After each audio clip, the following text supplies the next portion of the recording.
halo semuanya, selamat pagi, selamat siang, selamat sore dimanapun teman-teman berada. Selamat datang dalam episode ketiga dari podcast Pathway Stories, Alumni Talks, Real Stories, Real Sukses, Real Impact. Kali ini saya Chandra Kusuma Rahmat dari Arsitektur 2022 bersama Pak Akeng Arsitektur 85 dan juga Teh Nuril dari Biro Kemahasiswaan dan Alumni ya. Oke, baik. Pada kesempatan kali ini kita akan lebih lanjut membahas mengenai perjalanan dari Pak Akeng sendiri menempuh karirnya dalam arsitektur, dan nantinya ada sesi yang pastinya tidak kalah seru dan menarik buat teman-teman tonton. Oke, baik. Selamat siang Pak Akeng. Selamat siang. Oke, mungkin pertanyaan boleh nggak? Kangen sama salaman arsitek? Apa tuh salaman arsitek? Dia arsitek. Nah, sebutin dong. Oke, siap. Kita coba yelkan dulu. Nah, apa yang nggak saya ikutan dukungnya aja. Oke, siap. Saya teriak ya. Siap. Oke. Halo geng, Astur. Jadi teman-teman itu adalah bisa dibilang yelnya dari kami mahasiswa arsitektur yang memang dari dulu udah ada Pak. Ya, betul. Sampai sekarang juga kita pakai terus untuk bakar semangat kalau ada kegiatan formal maupun non formal. Siap. Oke, baik Pak. Mungkin kita masuk saja ke pertanyaan pertama, itu dari latar belakang sendiri Bapak. Dari Bapak pada saat kuliah itu bagaimana pengalaman Bapak pada saat berkuliah dan juga berorganisasi di kampus ITENA sendiri? Apakah ada hal-hal yang menarik untuk diceritakan dan memang ini sepertinya memang jadi memori yang sampai sekarang itu tetap ada ya Pak? Nah, makasih nih Renuril sama adik kelas. Kenangan di tenas yang paling kita dapetin waktu dulu adalah masa ospek ya. Dulu tuh ada ospek, jadi keakraban sangat terjalin ya. Jadi kita tuh bisa kenal 5 angkatan ke atas, 5 angkatan ke atas saling kenal karena adanya ospek. Kalau kita sekarang nih adanya pandemi ini malah satu angkatannya nggak kenal kan? Iya. Itu yang menjadi kurang ya buat mahasiswa sekarang. Rasa kenalan itu paling itu di dunia arsitek sangat penting ya. Nah, pada saat ya sangat penting di zaman dulu itu adanya ospek tuh kita dibikin lucu ya, melakukan hal-hal yang konyol hanya untuk ketawa-ketawa dan terus marah-marah nggak jelas, tapi itu adalah intinya dari suatu kebersamaan dan itu selalu melekat. Jadi sekarang ini internasi karena keterbatasan waktu SKS dikurangin mungkin dulu tuh kita tuh masang bata loh. Masang bata, plester, ngaci, nyerut subuh, udah kayu subuh tuh kita serutin, itu kita alamin tuh. Ya, jadi ada pasangan bata, kayu kita ngalamin. Nah sekarang ini udah nggak ada, itu padahal sesuatu yang sangat berbekas ya, bahwa momen itu kita ngerasain yang namanya jadi tukang gitu kan. Kapan lagi gitu? Itu masih dalam kegiatan ospeknya itu atau memang ada mata kuliahnya? Oh, ada mata kuliahnya. Mungkin nanti di nasional sih usul lagi nih. Mungkin nggak masuk SKS, tapi buat keakraban aja. Itu kan bisa dijadikan suatu kegiatan ekstrakurikuler ya di zaman sekarang. Kita ini mengenal material secara nyata dan memegang. Ya, bukan lagi hanya kertas, apalagi dulu kan masih pakai rapido ya, masih kerasa tuh narik cecet gitu, ngegaris ya, sobek kertas gitu. Sekarang kan enggak, udah pakai program, udah tahu-tahu jadi digital, yang itu udah nggak lagi gimana ya, rasanya kurang. Iya. Mungkin itu perlu ke depan dipikirkan, ada bukan di kurikulum tambahan lah, supaya kita berbeda dengan yang lain. Dan saya rasa itu adalah hal yang sangat bermanfaat untuk masa kini ya, di mana mahasiswa sekarang ini individualis. Ya, coba kalau lihat di kampus ini mahasiswanya, zaman dulu kan nangkring di bawah pohon, di warung seringnya. Sekarang nangkring sama-sama nangkring, tapi semua di dunia yang lain gitu. Betul. Dulu bertiga gitu ya. Janjian tapi di dunianya masing-masing gitu. Ya, betul. Nah, tapi kalau kita mulai masang batu kan nggak mungkin. Seperti megang handphone tuh masang batu kan nggak mungkin. Ya itulah kesan-kesan dulu waktu kuliah ya. Begadangnya, wah seru lah zaman dulu gitu. Baik Pak, mungkin kita masuk saja ke pertanyaan selanjutnya.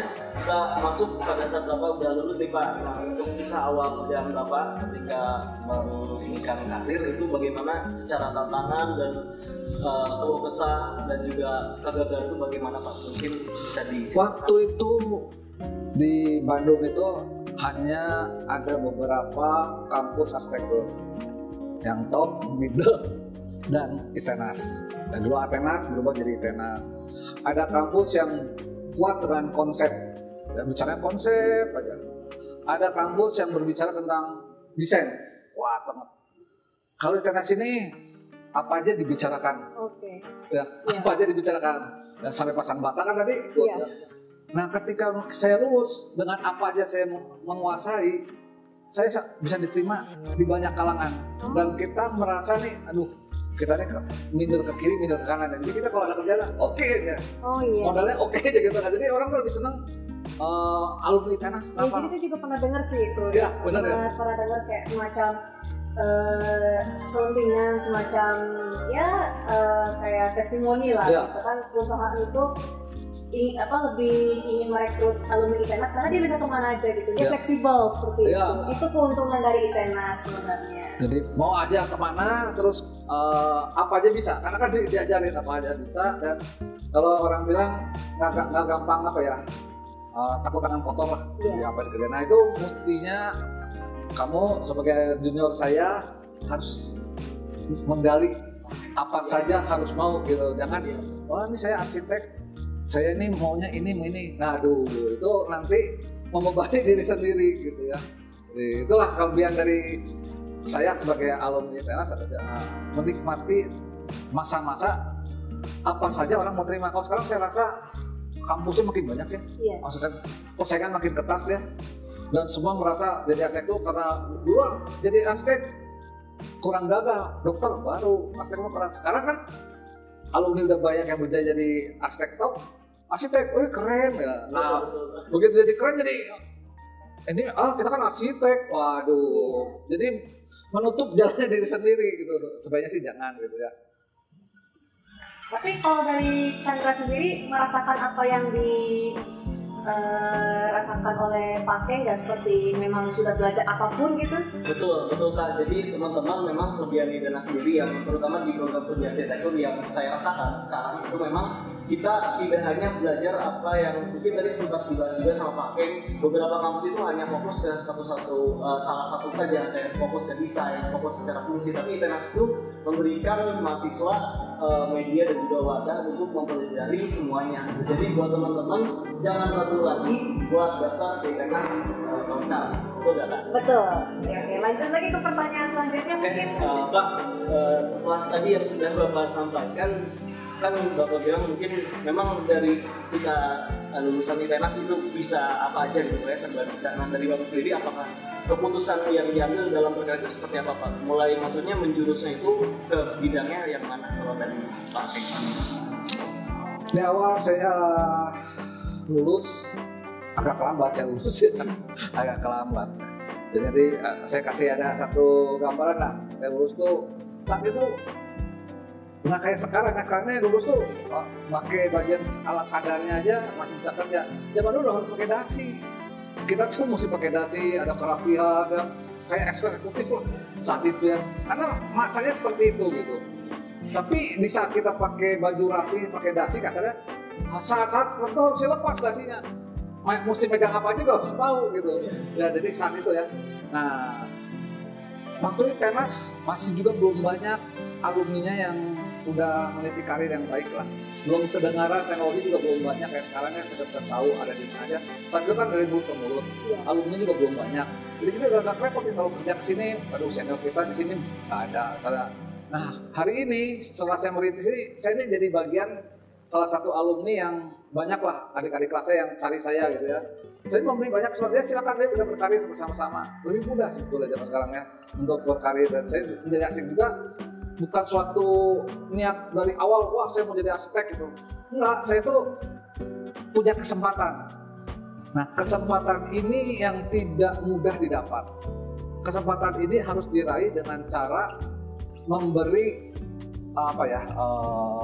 niatan kita yang tulus, kita berkarir, kita selalu mencoba gitu ya, nggak sombong ya, apapun kita kerjakan. Nah jangan membatasi diri, oh saya ini arsitek, saya hanya mau kerja ini, saya mau kerja ini, nggak mau ini gitu.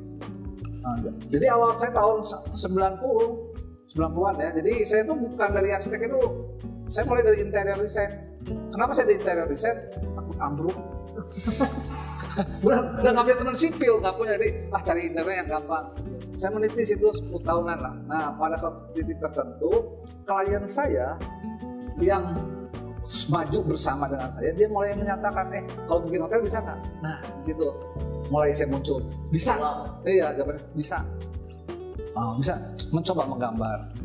Satu kali gambar, cuma dilihat aja, nggak jadi proyek. Gambar kedua, cuma dilihat aja, proyek. Malah ketika itu tanah yang mau digambar hotel itu nggak jadi, dijual sama pihak lain. Tapi karena dia menjual tanahnya dalam bentuk ada gambar hotelnya, yang beli lihat, bisa bikin hotel dia, ternyata tanah ini, mulai menghubungi saya. Nah itulah saya mulai bergerak di hospitality, ya di perhotelan dari awalnya itu. Tapi waktu kuliah seumur kamu, saya udah jadi PM, Project Manager Hotel. Jadi waktu kuliah udah magang nih, ya udah magang, udah duduk di project. Ya kalau anak sekarang saya liatin, waktu kuliah, begitu dikasih tantangan magang, waktu bermain berkurang. Nanti dulu dia kalau udah lulus. Kalau saya enggak, dari awal tingkat 1 saya udah insinyur, kata tukang saya. Pak insinyur, tukang-tukang saya. Karena dia pikir saya udah ngerti lah Pak. Kita mulai, jadi di awalnya tingkat 1 saya udah kerja di proyek. Dia udah jadi ngerjain proyek, udah pegang pasir, udah pegang semen, terus lulus kerja interior. Nah kesempatan itu datang tahun 2000 di hospital itu. Sampai sekarang lah saya ahli di bidangnya. Berarti Bapak tadi memaksimalkan kesempatan yang ada walaupun juga sambil menimba ilmu juga ya di kampus. Iya. Mungkin itu nyambung Pak untuk pertanyaan selanjutnya nih. Mungkin buat teman-teman yang umurnya masih 20-an yang sedang meniti karir di arsitektur terutama, dari Bapak sendiri apakah ada tips dan pelajaran berharga yang mungkin harus di teman-teman penonton tuh tahu gitu, supaya nggak salah ambil langkah? Pertama,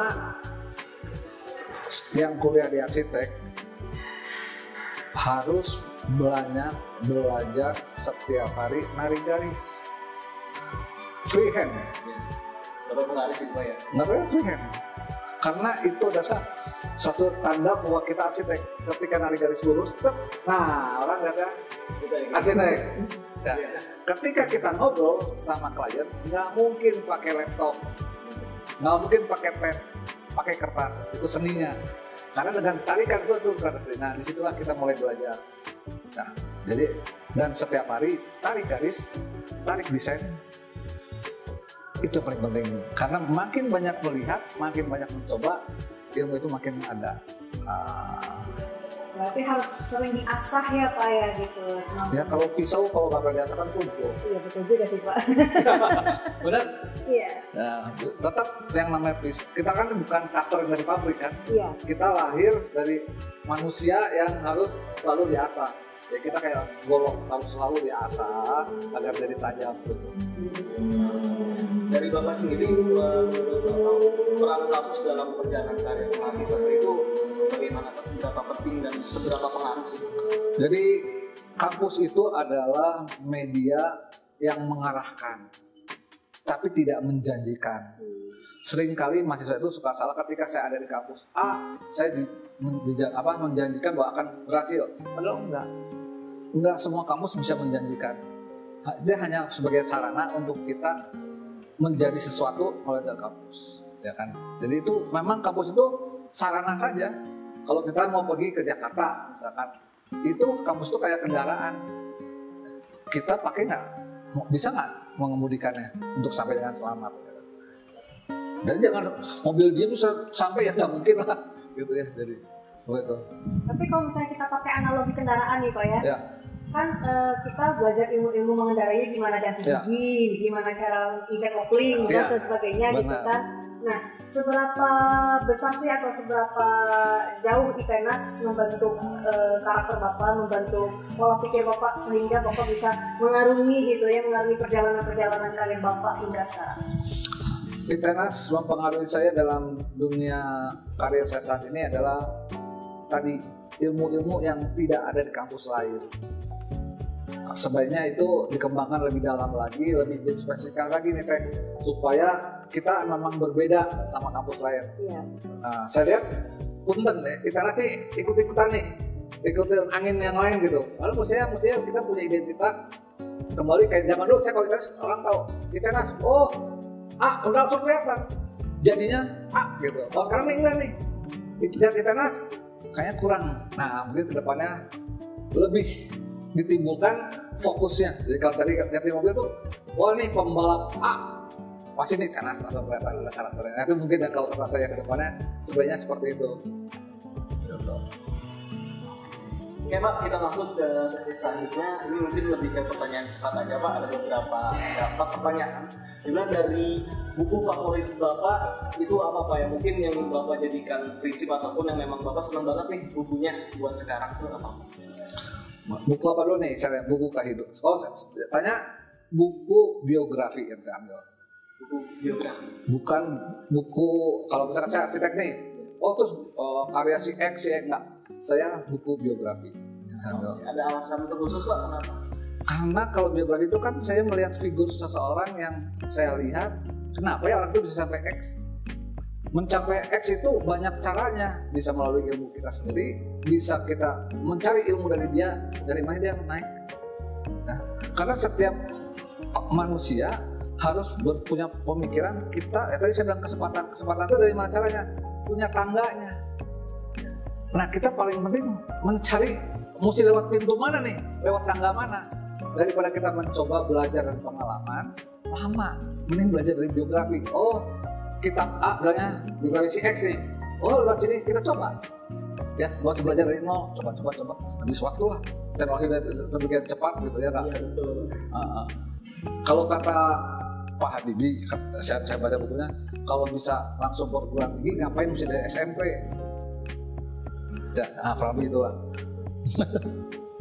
Nah untuk moto hidup Bapak nih yang sekarang Bapak pegang gitu, sampai maksudnya menjadikan Bapak prinsip gitu, apa Pak untuk moto hidup Bapak sekarang? Pertama, berbagi. Ya, berbagi. Kedua, bekerja. Ketiga, bekerja. Keempat, bekerja. 3 kali Pak ya bekerja. Ya. Kelima, bahagia. Oke, baik. Aneh ya? Iya sih. Berbagi, bekerja, bahagia. Kenapa pekerjaannya harus diulang Pak? Ditekankan sampai 3 kali. Sampai 3 kali Pak. 1, musuhnya alam. Oke. Ya kita lewat. Kedua, IT. Ya, harus kita lawan. Jadi kita buatnya lebih effortnya. Ketiga, diri sendiri. Oh, oke. Ya, musuh paling besar tuh diri sendiri. Iya betul. Ya. Ketika kita bisa selesai sama diri sendiri, bahagia depan mata gitu. Nah, ini dalam juga ya. Salah satu musuh terbesar adalah diri sendiri dan itu yang harus kita lawan. Ya. Kadang-kadang kita kan punya niat baik. Ya, punya niat baik belum tentu hasilnya baik. Ya, kita udah kita nih benar-benar memberi apa-apa, udah memberi semuanya dengan niat baik, belum tentu hasilnya baik. Dan kita nggak boleh kecewa. Dan kita harus bahagia. Karena kita bisa berniat baik. Kita berniat baik aja udah harus bikin bahagia loh. Ya kan? Nah, berbagi. Ya, ini yang agak repot karena kita selalu bilangnya bukan kasih terima kasih. Jadi terima dulu baru kasih, benar? Nah, bagaimana kalau kita balik? Kasih baru terima. Ya, jangan terima dulu karena ini bahasa yang agak SPOK yang salah bagaimana ya? Benar nggak kita kalau pergi gitu? Iya. Nah orang pergi aja dulu mau udah suruh pulang. Pulang pergi kan maksudnya pergi pulang kan? Iya. Nah terima kasih, jangan kita balik kasih terima. Unik ya SPOK dari kalimat-kalimat ini karena berpengaruh gitu ya. Oke, lanjut lagi pertanyaannya Chandra. Oke, baik, selanjutnya nih, pekerjaan impian jika bukan di pekerjaan saat ini apa Pak? Pekerjaan impian yang bukan saat ini, saya enggak lah. Saya sangat bahagia dengan dunia arsitek saya. Saya nggak punya mimpi lain kecuali mimpi kecil saya jadi arsitek.